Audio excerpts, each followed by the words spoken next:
Bonjour à tous, j'espère que vous allez bien. On se retrouve pour un nouvel épisode de Salut les rouflaquettes. Et aujourd'hui, je vais vous parler d'un sujet qui est un peu recyclé si vous avez déjà vu les films manquants, mais qui peut quand même vous intéresser. C'est Internet, le web et le web X.0. Pourquoi je vous parle de ça? Parce que ça fait partie de mon métier, parce que je suis webmaster, j'ai des compétences de développement web, les sites, notamment celui de Rouflaquette, je les ai développés moi-même, même s'ils passent par WordPress, j'ai développé un thème spécifique pour pouvoir m'en servir. Et c'est des choses qui, moi, m'intéressent et c'est pour ça que je veux en parler. Donc, le sujet, de quoi est-ce qu'on va parler dans Internet, le web X.0 pour vous le dire, je vais vous poser quelques questions. Première, est-ce que vous savez que Internet et le web sont deux choses différentes? La deuxième, est-ce que vous savez que vos appareils ne sont jamais directement connectés à Internet? Vos appareils style le téléphone, style votre ordinateur, en fait, ils ne sont jamais directement sur le réseau Internet. Est-ce que vous savez, troisième question, ce qui se passe quand vous vous connectez à un site web? Et dernière question, juste quand vous vous connectez, c'est pas forcément avec un login mot de passe, mais quand vous demandez une page, est-ce que vous savez ce qui se passe dans cette demande? Et la dernière question, c'est est-ce que vous savez à quoi correspond le nombre quand on parle de web X.0? Donc souvent, on entend l'expression machin 2.0. Ça vient probablement du web 2.0. Aujourd'hui, on est au web 4.0 si vous ne saviez pas. Et donc, est-ce que vous savez à quoi correspondent ces nombres-là? Si vous avez répondu non à au moins une de ces questions, vous apprendrez quelque chose dans cet épisode. Donc, on va pouvoir démarrer tout de suite. Je ne sais plus du tout quel son je mettais quand je faisais mon épisode. Si c'était celui-là. Donc, on va le remettre. Et on démarre avec Internet versus le web. Donc, comment ça, Internet et le web, c'est pas la même chose? En fait, aujourd'hui, on généralise un petit peu, quand on parle d'Internet, on parle du web, quand on parle du web, on parle d'Internet, mais en fait, je persiste, je signe, c'est pas la même chose. Pour faire simple, Internet, c'est le réseau qui relie toutes les machines, et le web, c'est la partie d'Internet qui est accessible depuis votre navigateur. Navigateur, peu importe lequel vous utilisez, que ce soit Safari si vous êtes sur Mac ou sur iPhone, que ce soit Google Chrome si vous êtes sur Android ou sur PC ou Mac, ou que ce soit Firefox, peu importe. En gros, voilà, Internet, le réseau global, ça permet de communiquer entre toutes les machines, et le web, c'est la partie qui se trouve vraiment dans les navigateurs. Donc Internet, c'est vraiment beaucoup plus vaste que le web. Dans l'épisode 7 de la saison 2 de Salut les rouflaquettes, on parlait, le thème c'était l'histoire du courriel. On avait parlé un petit peu d'internet, on avait parlé de la genèse avec le projet ARPANET. On avait vu qu'il y avait des protocoles spécifiques à l'envoi et à la réception de courriel. Ces protocoles, c'était par exemple, il y avait IMAP, SMTP et POP. Ces protocoles là ils utilisent internet, mais ils n'utilisent pas directement le web. Donc le web, c'est l'ensemble des données qu'on peut récupérer en utilisant deux protocoles, HTTP ou HTTPS. On les utilise jamais en même temps, bien sûr. HTTPS, c'est ce que vous voyez quand il y a le petit cadenas en haut dans votre navigateur. En gros, c'est HTTP, mais le S, c'est pour sécuriser.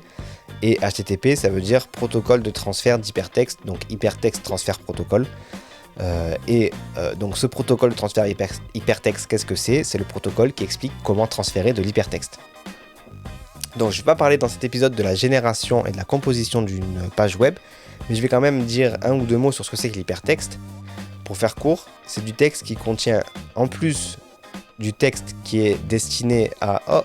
je profite pour le podcast, vous avez l'info parce que je suis aussi en live sur Twitch, et il y a Evenk qui vient de me follow, et ça fait plaisir.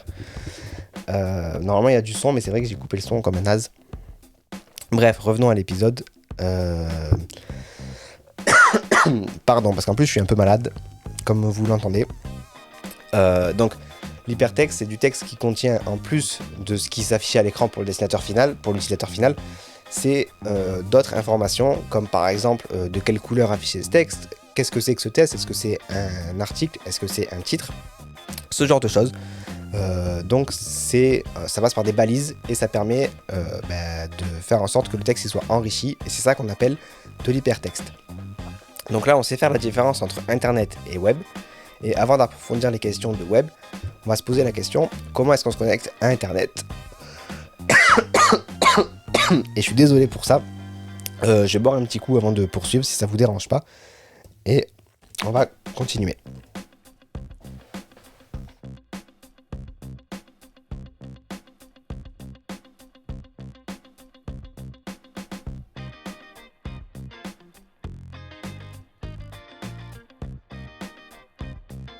Voilà, on va dire que ça va mieux. Donc dans l'introduction, je vous l'ai dit, peut-être que vous m'avez pas cru, mais en fait vos machines elles sont jamais directement connectées à Internet. En quelque sorte. En fait, vous avez un fournisseur d'accès à Internet qui, sans trop de suspense, vous fournit un accès à Internet. En France, on a une chance, c'est que le fournisseur il nous fournit aussi un routeur qui est dans la même boîte que ce qui fournit l'accès à Internet. Nous on appelle ça une box. C'est pas le cas de partout. Il y a des pays où il faut acheter en plus le routeur. Et en France, vous pouvez aussi acheter un routeur. Moi, c'est ce que j'ai fait chez moi parce que le routeur de la box Internet, il est bien. Mais dès que vous avez un réseau qui a beaucoup d'équipements, comme c'est le cas chez moi parce que j'ai beaucoup de domotique, le réseau peut être instable. Et du coup, j'ai préféré acheter un routeur qui, son métier, c'est vraiment de faire du réseau. Comme ça, j'ai pas de soucis de saturation. Donc vos appareils, ils sont connectés à votre routeur qui gère la connexion, qui gère le réseau. Et le routeur, lui, est connecté à Internet et c'est lui qui va faire le lien entre les deux. Donc pour résumer, encore une fois, votre routeur crée et gère un réseau pour que vos appareils puissent communiquer entre eux et il dispose d'un accès à Internet. Il fait le lien avec vos appareils et Internet, ainsi vos équipements ne sont pas détectables depuis Internet et votre box est là pour les protéger. Donc dernière chose avant de passer à la suite, vous avez déjà sûrement entendu parler de ça, mais les machines sur un réseau, elles ont des adresses, on appelle ça des adresses IP. C'est une suite de nombres qui est super pratique, qui est super importante aussi pour les machines, parce que ça permet de les reconnaître sur le réseau. Mais par contre, pour les humains, c'est un peu chiant, parce que c'est comme un numéro de téléphone. Retenir par exemple 216.58.215.35, ça se fait, mais c'est chiant. Retenir google.com, c'est plus facile. Et donc en fait, 216.58.215.35, c'est l'adresse IP des sites de Google. Et il y a un annuaire ça s'appelle un serveur DNS, cet annuaire en fait. Et il fait le lien entre le numéro de téléphone et le nom de domaine, on appelle ça.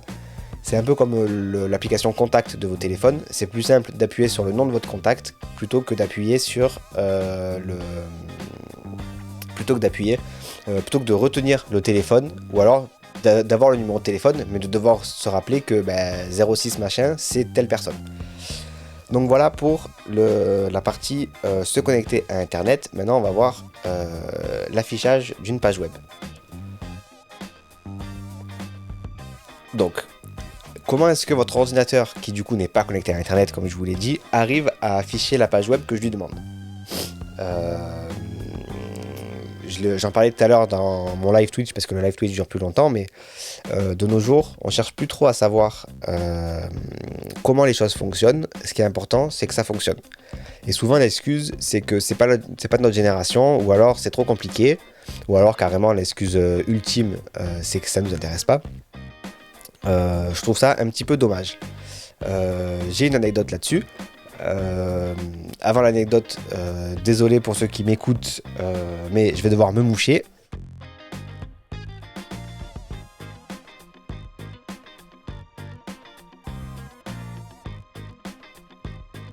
Donc désolé, c'était pour le blanc bien sûr, parce que j'allais pas vous mettre le son de, je sais pas, de la SMR encore. Je sais pas si c'est de la SMR d'ailleurs, se moucher, mais bref. Donc quand je travaillais le premier endroit où j'ai travaillé, la première vraie mission que j'ai faite en contrat et pas de l'intérim, on avait une façon archaïque de faire des demandes de congé.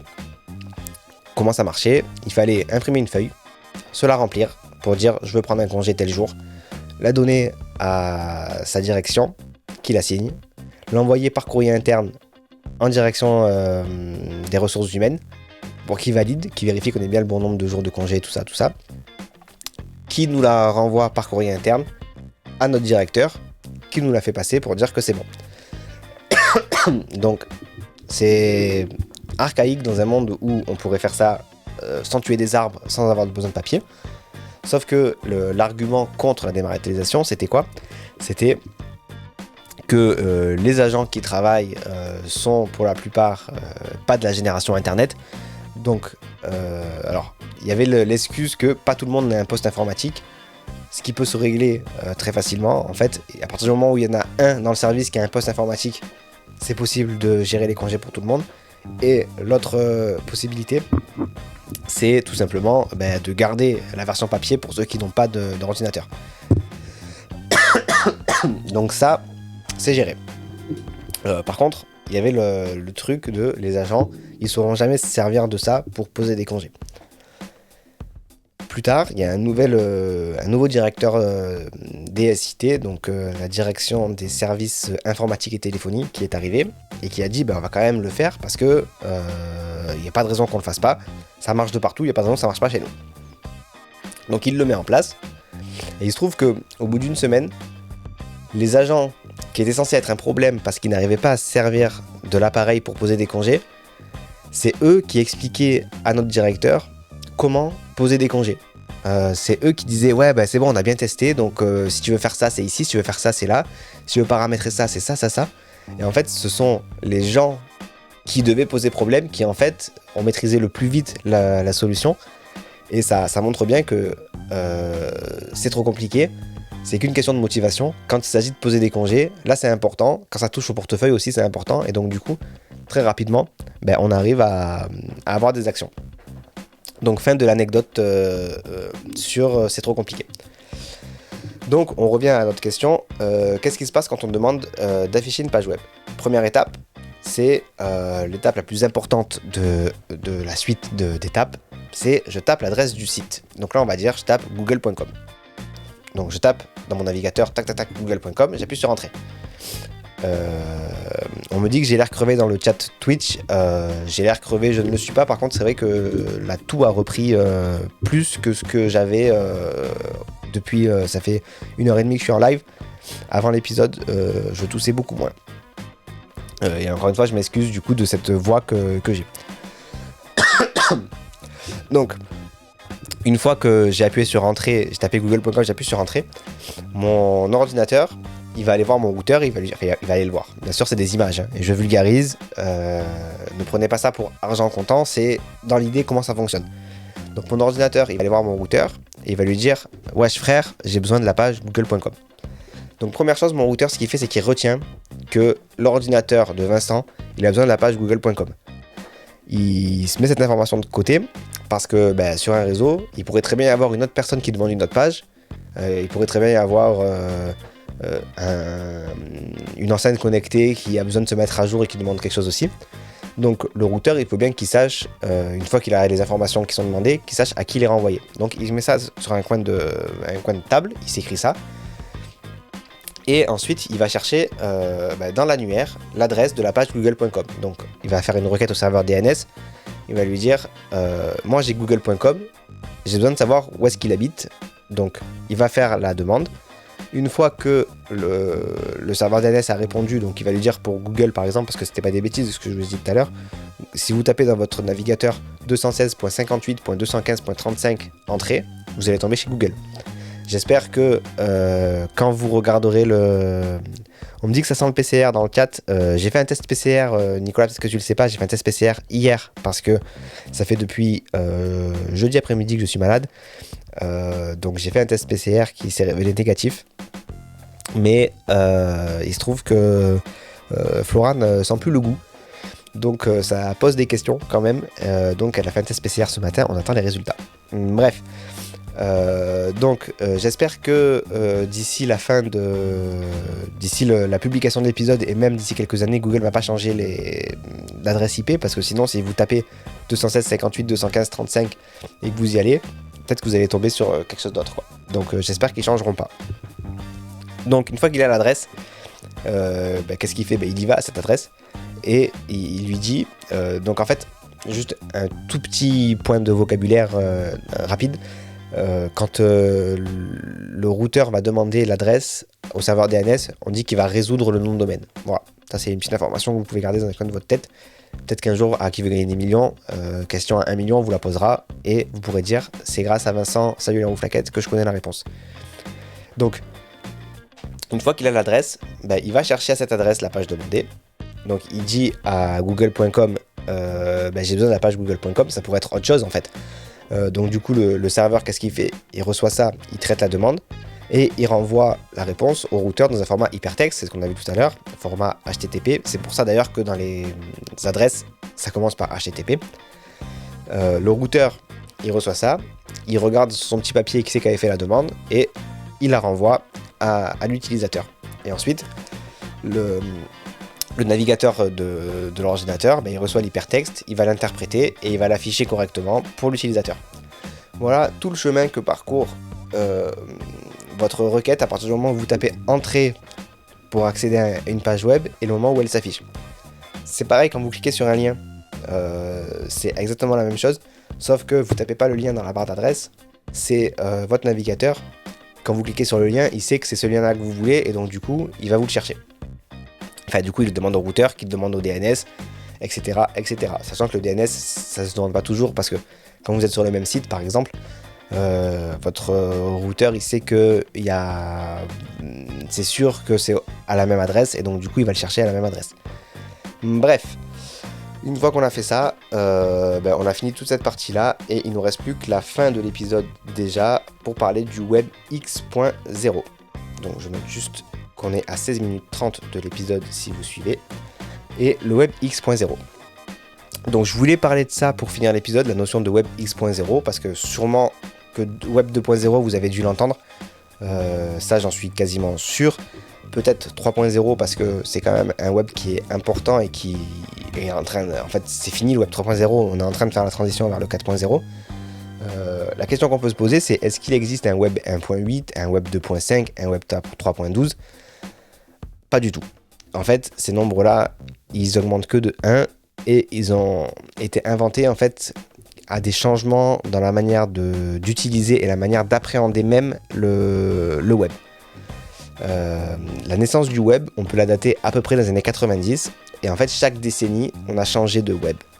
Donc dans les années 90, le web c'était un web qu'on appelait statique, donc on l'a pas appelé web 1.0 parce qu'on savait pas qu'il allait évoluer, et les sites en fait étaient vraiment très statiques, c'est-à-dire qu'on pouvait rien en faire, ils affichaient juste des informations, il n'y avait rien d'autre, on pouvait pas leur parler au site, on pouvait juste les consulter, donc c'était pratique, ça faisait un site vitrine, on pouvait voir ce que les gens nous offraient, mais il n'y avait pas de notion d'interactivité. Ensuite, dans les années 2000, il y a le web 2.0 qui est apparu, qu'on a appelé le web dynamique, où là en fait, justement les utilisateurs pouvaient interagir avec les sites, par exemple pour passer des commandes, pour poster des messages, pour faire des skyblogs. Peut-être que vous en avez eu un de skyblog, moi j'en ai eu 2 de skyblog parce que j'étais un jeune branché. Les 2 qui ne sont plus trouvables, s'il y en a un qui est encore trouvable, mais je ne vous dirai pas où il est. Peut-être qu'un jour, en live sur Twitch, on se le regardera. C'était très très moche, mais bon, c'est comme ça. Et donc du coup, ce web 2.0 là, ça a permis de favoriser le développement du web dans la vie de tous les jours. Parce que on pouvait faire des choses concrètes, on pouvait cliquer sur un lien, dire je veux ça, et on le recevait à la maison. C'est quelque chose qui est vraiment qui a permis de démocratiser le web dans la vie de tous les jours. Avant de passer au web 3.0, désolé, petite pause pour tousser et pour me moucher.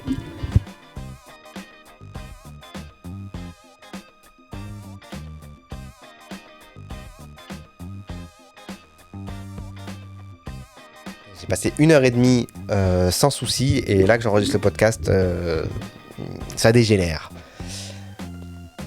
Donc Web 3.0 c'est début des années 2010 et on entame une phase qui devient le web sémantique. Qu'est-ce que ça veut dire en fait ? Non seulement les sites donnent des informations, on peut interagir, mais en plus les sites ils savent de quoi ils parlent. Peut-être que vous n'avez pas remarqué le changement. Et pourtant, dans la vie de tous les jours, peut-être que vous vous en servez de ce changement parce qu'en fait, comment on le voit, les moteurs de recherche, ils sont doucement passés de moteurs de recherche à moteurs de réponse.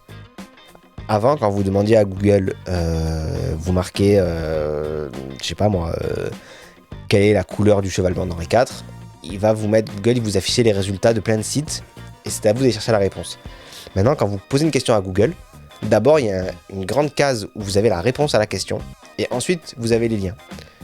Et ça, c'est possible grâce au web sémantique, c'est-à-dire que vraiment, les sites web savent de quoi ils parlent. En fait, ils ne savent pas directement de quoi ils parlent, mais dans la manière dont sont construits les pages, et du coup, c'est grâce à l'hypertexte, en fait, dans la manière dont sont balisées les pages, les articles, mais du coup, c'est facile pour les moteurs de recherche de les parser, c'est-à-dire de les lire, et de savoir où sont les informations essentielles.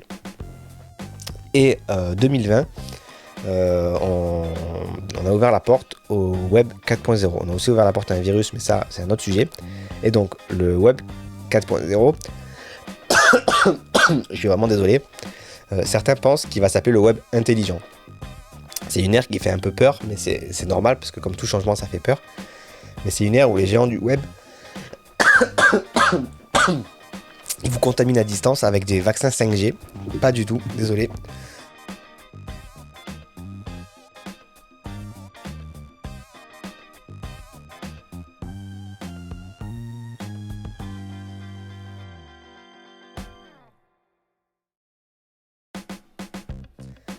Donc je vous disais, c'est une ère où le web intelligent, les géants du web, ils vous connaissent mieux que vous-même, ils savent de quoi vous avez besoin, ils savent où vous êtes, ils savent ce que vous aimez, et même ils savent vous reconnaître sur des photos ou sur des vidéos, sur Facebook si vous y êtes. Quand on poste une photo de vous, normalement Facebook vous dit vous avez été identifié sur une photo. C'est pas forcément quelqu'un qui est identifié à la main, c'est Facebook qui vous a reconnu et qui vous prévient. Donc vraiment, c'est une ère en fait où le web va être capable de reconnaître des choses. Donc c'est une bonne et une mauvaise chose. Mais voilà, il va falloir vivre avec. C'est une ère du coup où la protection des données, ça va être un enjeu plus que majeur. C'est important de savoir où sont vos données, savoir qui sait quoi sur vous. Parce que sinon, vous allez pouvoir tomber dans des arnaques sans même vous en rendre compte, ce qui est le but d'une arnaque. Donc il faut faire très attention. Certains pensent aussi que le web 4.0, ça va englober la partie web des objets. Parce qu'en fait, la 5G, à quoi ça sert d'avoir des débits déments comme offre la 5G. Pour les humains, pas grand chose. Par contre, ça permet de connecter plus d'appareils en même temps. Et du coup, dans un monde où les objets sont de plus en plus connectés, ça devient important. Donc, il y a de plus en plus d'objets qui vont être connectés et qui vont être capables de communiquer les uns avec les autres pour s'échanger des informations. Et certains pensent que ça va aussi faire partie de l'évolution du web en web 4.0. Donc voilà pour l'épisode d'aujourd'hui, qui était quelque part assez technique, mais en même temps, j'ai essayé d'expliquer les concepts de manière très très simple. J'espère que ça vous aura plu. Si c'est le cas, n'hésitez pas à me le dire dans les commentaires. N'hésitez pas à venir écouter l'enregistrement en live sur Twitch. Ça se passe le samedi, donc je commence live à 18h. On blablate un petit peu, on parle de vidéos, on fait ce qui s'appelle, je débriefe ce que j'ai appelé un plug.